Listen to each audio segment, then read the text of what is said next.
Less than half an hour ago, Lok Sabha MP of the Bharatiya Janata Party, Chairman of the Waqf Committee, Mr. Jagdambika Pal, is with us. Tarun, you want to say a word? No. We will be having Rakesh Singh, the Managing Editor of ITV Network, along with our Senior News Editor, Devika Chopra, who will be moderating this session.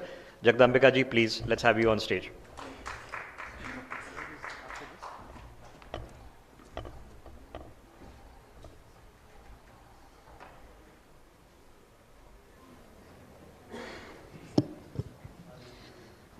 Jagdambika जी बहुत बहुत धन्यवाद आपका। बहुत ही intense sessions चल रहे हैं आजकल parliament में, तो once again thank you very much sir for taking out the time to do this. बहुत ही पर्टिनेंट कॉन्वर्सेशन आप धन्यवाद दे रहे हैं, मैं क्षमा मांग रहा हूँ। मुझे राकेश जी ने आपके 2:30 बजे का टाइम का कमिटमेंट लिया था और I have made it commit also, but because of only house was in session I could not come. तो first of all I must We completely understand, sir, but we're मुझे आज grateful बोलना that भी you've था taken. संविधान पे, तो अभी मेरी स्पीच खत्म हुई और स्पीच खत्म करने के बाद मैं सीधा चला आया आपके कार्यक्रम में। We're ever so grateful, sir. Thank you. But without further ado, I want to begin the conversation. Jagdambika ji, Waqf act, आप जेपीसी के चेयरमैन हैं, तो आपसे कोई बेहतर नहीं हो सकता ये इस कॉन्वर्सेशन के लिए, इस मुद्दे के लिए। पहले तो हम ये समझना चाहेंगे कि क्या वक्फ एक्ट को रिव्यू करने की आवश्यकता है? देखिए, कोई कानून बनता है, मैं खाली वक्फ की बात नहीं कर रहा हूँ, इवन कॉन्स्टिट्यूशन है, तो कॉन्स्टिट्यूशन के कितने अमेंडमेंट्स हो चुके हैं। तो इससे लगता है कि जब समय बदलता रहता है, वक्त की रफ्तार में, देश के हालात पे हर कानून में परिवर्तन होता है। और डेमोक्रेसी की सबसे बड़ी ब्यूटी यही है कि अगर आपका संविधान फ्लेक्सिबल ना हो, कानून में अगर संशोधन आप ना करें, तो फिर तो आप एक चीज़ें स्टैटिक हो जाएंगी। तो वक्त भी जो प्रिंसिपल एक्ट है 1995, तो आज उसमें ज़रूरत है। ज़रूरत किस बात के लिए है कि जो वक्फ जिस पर्पज़ के लिए आदमी करता है, कौन करता है? कोई वाकिफ़ करता है जिसकी पर्सन जिसकी अपनी डेडिकेटेड प्रॉपर्टी है, तो वो अपनी डेडिकेटेड प्रॉपर्टी को डेडिकेट करता है on the name of the god या Allah, and for the religious purposes, for the charitable purposes and for the pious purposes. तो अगर वक्फ का पर्पज ये है कि हम अपनी संपत्ति को अल्लाह के नाम पे, ईश्वर के नाम पे अगर हम वक्फ कर रहे हैं कि इसका फ़ायदा आम पसमानदा मुस्लिम्स को, गरीब को, ख़वातीन को, बच्चों को, उनके एजुकेशन के लिए, हेल्थ के लिए मिले, तो स्वाभाविक है कि अगर ये लग रहा है कि वो वक्फ का पर्पज नहीं पूरा हो रहा है। आप देखिए कि वक्फ की कितनी बड़ी प्रॉपर्टी, लोग कहते हैं, या जो आंकड़े भी हमारे पास आए, कि रेलवे और डिफेंस के बाद सबसे ज़्यादा वक्फ की प्रॉपर्टी है। करीब मतलब 9.75 लाख एकड़ और करीब 8 लाख वक्फ हैं। तो इतनी परिसंपत्तियाँ हैं। इसके बावजूद भी कहाँ देख रहे हैं कहीं कि कोई मेडिकल कॉलेज हो, कोई यूनिवर्सिटी हो, कोई एजुकेशन के क्षेत्र में काम हो रहा। तो इससे साफ, और आप ये भी सुनते होंगे कि वक्फ की प्रॉपर्टी को कहीं मुतवल्ली खुर्द बुर्द कर रहे हैं या कहीं उसका मिसयूज हो रहा है। तो जब ये हालात होते हैं तो वक्त के साथ फिर आज जो सरकार इस वक्त को अमेंडमेंट करने का एक बिल लेकर के आई, अगर उसे पास करना होता, जैसा एक लोगों को सवाल उठता है कि साहब ये एक्ट पास हो जाएगा तो वक्फ की प्रॉपर्टी चली जाएगी, मस्जिद चली जाएगी, दरगाह चली जाएगी, खानकाह चला जाएगा, ईदगाह चला जाएगा, एक ऐसा परसेप्शन क्रिएट हो रहा है। लेकिन अगर मान लिया इस एक्ट का यही पर्पज होता तो फिर एक्ट को सरकार पास कर देती। दोनों हाउसेज में बहुमत है, मेजॉरिटी है। लेकिन इसके बावजूद खुद सरकार के संसदीय कार्य मंत्री, अल्पसंख्यक मंत्री ने कहा कि स्पीकर साहब से कि साहब हम इस पे और डिटेल डिस्कशन चाहते हैं कि थ्रेड एंड वेयर जितने स्टेक होल्डर्स हो, चाहे all India Muslim personal law board हो, इस्लामिक स्कॉलर हो, वाइस चांसलर्स हो, फॉर्मर जजेज हो, या हमारे हर स्टेट्स की जो वक्फ बोर्ड है, माइनॉरिटी कमीशन है, या स्टेट के जो ऑफिशियल्स हैं, इनके साथ एक डिटेल डिलिब्रेशंस हो, इसलिए इसको जेपीसी को सुपुर्द कर दिया जाए। तो खुद सरकार ने सुमोटो इसको अगर जेपीसी को सुपुर्द करने का आग्रह किया और स्पीकर साहब ने इसको जेपीसी को दे दिया और वो जिम्मेदारी मुझे मिली। तो इससे साफ तो मैं आपके माध्यम से कर देना चाहता हूँ कि सरकार का नज़रिया ये है कि अगर इस कानून में प्रपोज अमेंडमेंट्स हैं तो वो लोगों के साथ, पूरे देश के स्टेक होल्डर के साथ एक चर्चा हो, और वो भी स्टेक होल्डर से आप देखते होंगे, आपको भी रिपोर्ट्स आती होगी कि पिछले 3 महीने में हम 29 मीटिंग्स कर चुके हैं जी। दिल्ली में 29 बैठकें ज्वाइंट पार्लियामेंट्री कमेटी के मेंबर्स की। पाल साहब, एक महत्वपूर्ण सवाल ये है कि क्या यह सच है कि वक्फ जो है भारत में किसी भी संपत्ति पर अपना दावा कर सकता है? देखिए, वक्फ का तो एक प्रोसेस है। आखिर वक्फ बोर्ड क्यों दावा करेगा? वक्फ तो उसका होता है कि कोई व्यक्ति अपनी प्रॉपर्टी को वक्फ करता है और वो जिस पर्पज के लिए करता है उस पर्पज में उसके काम आता है। लेकिन जो सवाल आपने उठाया बड़ा महत्वपूर्ण है। अभी आपने देखा कि पिछले दिनों वाराणसी में उदय प्रताप कॉलेज की 100 एकड़ जमीन पे वक्फ ने कह दिया। आपने एक Assam farmer member of parliament रहे हैं, उन्होंने कहा जो नई पार्लियामेंट बनी है वो भी वक्फ की प्रॉपर्टी पे है और वक्फ है।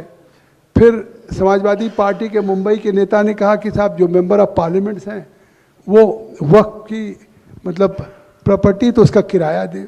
जबकि मैं एक बात आपको बता दूं राकेश जी, 1911 में जब ब्रिटिशर्स थे तो उन्होंने कोलकाता से राजधानी, कोलकाता से दिल्ली बनाने के लिए उन्होंने यहाँ 2 मौजे का एक्विजिशन किया। पूरे लैंड का 1911 में एक्विजिशन हुआ, कंपनसेशन दिया गया और सरकार ने उसको ले लिया। 1970 में, कहाँ 1911 में जब ब्रिटिशर्स ने पूरी राजधानी के लिए कर दिया, 1970 में वक्फ बोर्ड ने कहा कि 123 प्रॉपर्टी हमारी है, जिसका कि आज भी कोर्ट में, हाई कोर्ट में स्टे है। तो आप सोचिए कि ब्रिटिशर्स ने उस समय कैपिटल के लिए इसी लुटियन जोन्स और आसपास में जो प्रॉपर्टी का कंपनसेशन दे चुके हों उसको भी वक्फ आज क्लेम कर रहा है और उसका विवाद चल रहा है। एएसआई की जो प्रॉपर्टीज हैं जो नेशनल इंपॉर्टेंस, किसी देश में एएसआई कोई प्रॉपर्टी को ओन नहीं करता है जी। अब बहुत से हमारे लॉ के जानने वाले लोग बैठे हैं। एएसआई का काम किसी भी मुल्क में, किसी भी देश में, जो उस देश का चाहे किसी भी सेक्ट का कोई मॉन्यूमेंट हो जिसकी हिस्टोरिकल इंपॉर्टेंस हो, नेशनल इंपॉर्टेंस हो, तो उस लेवल पे बाहर से दुनिया के टूरिस्ट आते हैं, वो जाते हैं। ऐसे एएसआई के साथ भी है वक्त पे। अभी पिछले दिनों कर्नाटका में आपने सुना होगा कि कर्नाटका में मैं खुद भी गया, बेलगाम गया, बीजापुर गया, हुबली गया। जब से ये जेपीसी को सुपुर्द हुआ, खाली बीजापुर में 16,000 एकड़ जमीन किसानों का को वक्फ की नोटिसेज मिल गई हैं। अब वक्फ के किसान जो ओवर मतलब जनरेशन से वो कल्टीवेट कर रहे थे, अब और वहाँ वक्फ बोर्ड के मंत्री हैं, उन्होंने अदालतें लगानी शुरू कर दी, वक्फ अदालत, म्यूटेशन भी कराना शुरू कर दिया, दाखिल खारिज और टेम्परिंग। तो ये 38% लोगों ने बताया कि जब से आपकी कमेटी को रेफर हुआ है तो 38% नोटिसेज वक्फ बोर्ड की बढ़ गई हैं। अभी महाराष्ट्र के लातूर में आपने सुना होगा कि वहाँ किसानों की, तो ये जो चीज़ें आ रही हैं इसकी एक प्रक्रिया है, लेकिन इसके बावजूद भी उसी प्रक्रिया को दूर करने के लिए आपका बड़ा महत्वपूर्ण सवाल है कि क्या किसी भी प्रॉपर्टी को वक्फ कोई घोषित कर सकता है? तो आज इस तरह की जो एक कन्फ्यूजन है या जिस तरीके से ये डिस्प्यूट उठ रहा है, इसको पटाक्षेप करने के लिए आज ये हो रहा है कि भाई जो भी वक्फ की प्रॉपर्टी हो वो वक्फ की प्रॉपर्टी को रजिस्टर्ड किया जाए और रजिस्टर्ड करके एक वामसी पोर्टल है, उस वामसी पोर्टल पे वक्फ की प्रॉपर्टी को रजिस्टर्ड कर दिया जाए। और अगर वामसी पोर्टल पे रजिस्टर्ड हो जाएगा जो भी वक्फ की प्रॉपर्टी, या एक्ट के पास होने के बाद भी 6 महीने तक हो जाएगा, तो वो वक्फ ही रहेगा। ये लोगों में अब क्या है, बरेली के एक मौलाना हैं, उन्होंने कहा सड़कों पे हम आ जाएं तो वो कांप जाएगी जी। अब आप देखते होंगे जाकिर नाइक वहाँ से बैठ करके मलेशिया से कहाँ से वो कह रहे अगर 50 लाख लोग पार्लियामेंट के पोर्टल पे इसको डिसअप्रूव कर देंगे तो ये डिसअप्रूव हो जाए। तो आप सोचिए इंडियन पार्लियामेंट्री डेमोक्रेसी में अभी तो ये कानून भी नहीं बना, और ये कानून जो विचार कर रही है अकेले कोई रूलिंग पार्टी नहीं कर रही, सभी पार्टी के 31 मेंबर ऑफ पार्लियामेंट्स हैं जिनके सामने लगातार हम बैठ के कर रहे हैं। एक बैठक कम से कम 6.5 घंटे एवरेज हमारा है, और इसके बाद स्टेट्स में भी हम जा रहे हैं। हम अब तक महाराष्ट्र हुआ है, कर्नाटका हुआ है, तमिलनाडु हुआ है, तेलंगाना हुआ है, उड़ीसा हुआ है, असम हुआ है। तो इस तरीके से आप देखते हैं कि तमाम राज्यों में जाके वहाँ के भी स्टेक होल्डर से मिले। इतनी डिटेल डिलिब्रेशन, इतनी एक्सरसाइज शायद कभी किसी जेपीसी में नहीं हुई। जी। हमारा भी पर्पज है कि एक ऐसा फुल प्रूफ कि जो एक वाकिफ है, जो वक्त जिस पर्पज से करता है, उसके पूरा ट्रांसपेरेंट ढंग से उसके उद्देश्य को पूरा किया जाए। लेकिन आज आखिर क्यों विरोध हो रहा है? जब वक्त की प्रॉपर्टी का सब रजिस्ट्रेशन हम कराने जा रहे हैं और इस कानून के प्रपोज में अच्छा कलेक्टर मान लिया इस पे होगा, तो अब उससे सारी रिकॉर्ड कीपिंग रखने का काम आज भी लैंड का होता है, या ट्रिब्यूनल में हो कि अभी तक ट्रिब्यूनल का एक डिसीजन फाइनल होता था। लेकिन आप दूसरे सिविल मामलों में अगर आप कहीं भी एग्रीव्ड हैं तो you can go to the high court, you can go to supreme court for appeal. अभी इसमें अपील का कोई प्रोविजन नहीं है। तो अगर जी सर, इसी पॉइंट पे एक बहुत और महत्वपूर्ण सवाल है। मैं अभी रिकॉर्ड्स पढ़ रही थी, गवर्नमेंट ने जो रिलीज करे हैं, 40,000 से ऊपर cases, 40,975 as per government records cases are currently pending in tribunals, as you've pointed out. These are against waqf claims, and इसमें से over 9,000 cases, 9,000 से ऊपर केसेस मुस्लिम्स ने डाले हुए हैं against the institutions which are managing वक्फ। तो क्यों है कि कोई जुडिशियल ओवरसाइट नहीं है? क्योंकि ये भी कहा गया है कि जो मुस्लिम नेशंस हैं, Saudi, Kuwait, Oman, Pakistan, Bangladesh, तुर्की, इन सब में वक्फ comes under the laws and institutes created by the governments. तो ऐसा क्या है कि भारत में हम ये इम्प्लीमेंट नहीं कर पा रहे, या ये जब कॉन्वर्सेशन होती है तो ये कहीं एक एंटी मुस्लिम का it becomes an anti Muslim conversation? तो आप एकदम आपने इतना महत्वपूर्ण सवाल उठाया है कि आज वक्फ की इतनी प्रॉपर्टी डिस्प्यूटेड है, ट्रिब्यूनल में पेंडिंग है, 9,000 से ऊपर वो है, लगभग 54,000 करीब प्रॉपर्टीज हैं जो डिस्प्यूट में पड़ी हैं। इसलिए कि आप हाई कोर्ट जा नहीं सकते अपील में, सुप्रीम कोर्ट जा नहीं सकते। और जो आपने जिक्र किया कि तमाम इजिप्ट हो, टर्की हो, सऊदीया में हो, बहुत जगह आखिर ये वक्त का कोई वो नहीं है। तो आपने देखा कि जब कॉन्स्टिट्यूएंट असेंबली थी तो कॉन्स्टिट्यूएंट असेंबली में भी डॉक्टर भीमराव अंबेडकर जी हों, के मुंशी जी हों, या सरदार पटेल हों, या पहले राष्ट्रपति डॉक्टर राजेंद्र प्रसाद जी हों, सब ने कहा था, उस समय उन्होंने टर्की और इजिप्ट का उदाहरण दिया था कि बहुत से सेक्ट हैं, खोजा सेक्ट है वहाँ पे, और ये है, वो लोग नाराज भी हुए जब वहाँ पे एक यूनिफॉर्म सिविल कोड बनाया गया। तो आज अब कहीं ना कहीं उन लोगों ने जब यूनिफॉर्म सिविल कोड की बात कही कॉन्स्टिट्यूएंट असेंबली में, उस समय नहीं बन पाया, लेकिन directive principle of state policy में आर्टिकल 44 में डाला गया। तो आर्टिकल 44 में आज वो नीति निर्देशक के तत्व हैं। तो आज ज़रूरत है, मैं तो कह रहा हूँ इससे जुड़ा हुआ सवाल, कि फिर तो आपने जो सवाल किया उसमें एक ही रास्ता है कि जो बाबा भीमराव अम्बेडकर जी ने कहा, या सरदार पटेल ने कहा, या राजेंद्र जी ने कहा, या के मुंशी जी ने कहा, अंगारकर, ये तो ज़रूरत है कि फिर एक समान नागरिक संहिता हो। क्योंकि फिर ये क्यों हो अलग अलग? आज 15 कानून ऐसे होंगे, हिंदू के भी तमाम होंगे, सारे कानून खत्म हो जाएंगे, एक यूसीसी रह जाएगा। तो इस तरीके से मुझे लगता है कि आज ये ज़रूरत है। जो आपने पहला सवाल किया था कि आखिर क्यों ज़रूरत है, आज तो आपने उससे आगे बढ़ के एक सवाल कर दिया कि अभी तो ज़रूरत थी कि आपने ये पूछा कि प्रपोज अमेंडमेंट की ज़रूरत क्या है। भाई 1995 का अमेंडमेंट हुआ या 2013 का अमेंडमेंट हुआ, वो कब हुआ? कहीं ना कहीं चुनाव के जस्ट पहले हो गया। लेकिन अगर आज अमेंडमेंट हो रहा तो अभी कोई चुनाव भी नहीं, आज एक ट्रांसपेरेंट ढंग से बनाने की बात हो रही।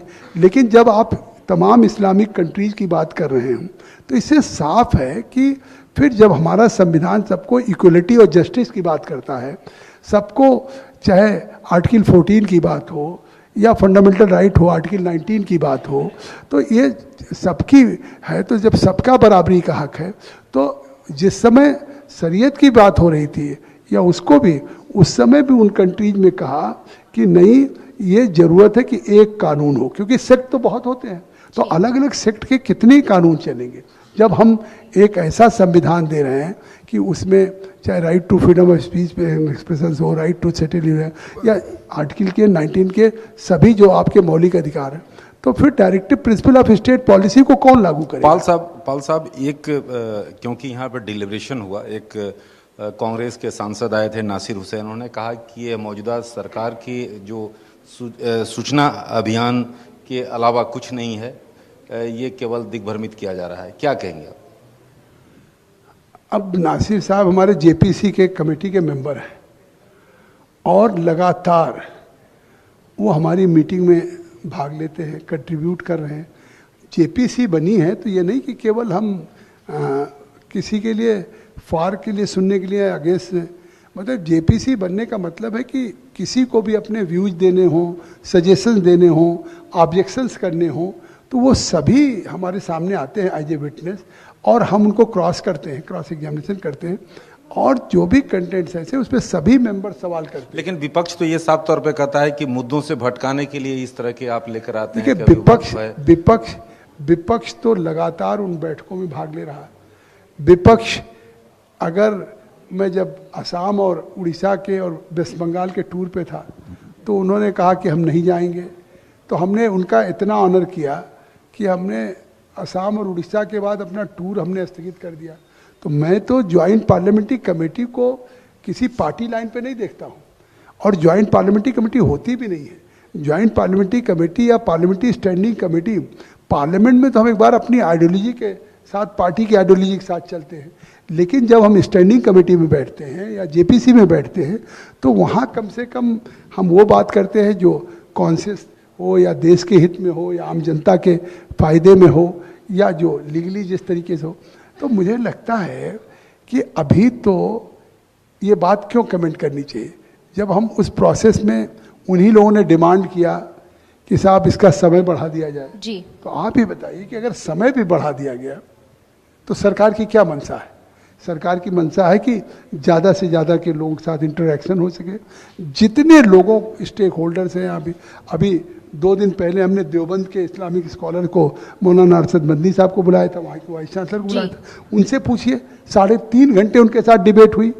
जो स्टेक होल्डर्स आए हैं, चाहे मतलब हमारे all India Muslim personal law board हो, चाहे जमात उलमा हो, चाहे ऑल इंडिया सुन्नी मुस्लिम पर्सनल लॉ बोर्ड हो, चाहे सिया के हों या चाहे देवबंद हो, चाहे अजमेर शरीफ के सज्जादा नसीन हो या मुंबई के अपने हाजी अली दरगाह के हों या उड़ीसा बंगाल के, मतलब हैदराबाद में गया ओवैसी साहब से पूछिए, ओवैसी साहब से पूछ लीजिए, उनको बुला लीजिए, हमारे सामने डिबेट कराइए। हमको अकेले क्यों बात कर रहे हैं?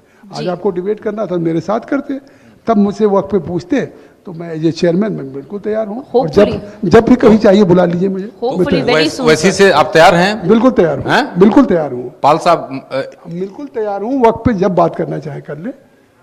Okay, all right, sir, we will of course take you up on that very, very soon. A huge round of applause, please, for Shri Jagdambika Pal, who's joined us at the 3rd Law and Constitution Dialogue. Thank you so much, sir, for being with us. Thank you very much. Could I request Kartikeya Sharma ji to kindly come on stage to